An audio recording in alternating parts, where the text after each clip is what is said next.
یک استادمان نقل کردن که در مسجد نبوی میگوید در قفای یک انسان یک شب اتفاقا نماز خواندم که او یک پا داشته است و 20 رکعت نماز تراویح را راست ایستاده خواند.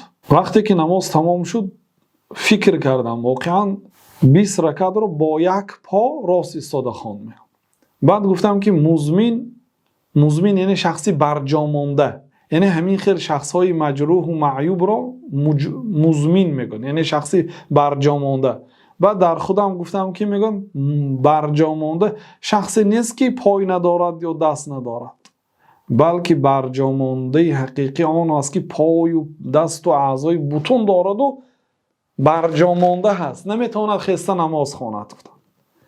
بنابراین اگر شما در وقت صحیح بودنتون و صحت بودنتون نمازها را خسته میخوانده باشید، در وقت بیماریتون ثوابی پوره میدهد الله تعالی.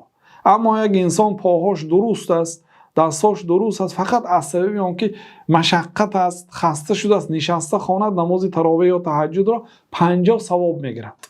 نماز فرض را اجازت نیست بی عذر، لیکن نماز نافله را اگر قصداً بی عذر نشسته خواند 50% ثواب میگیره، نصف ثواب را.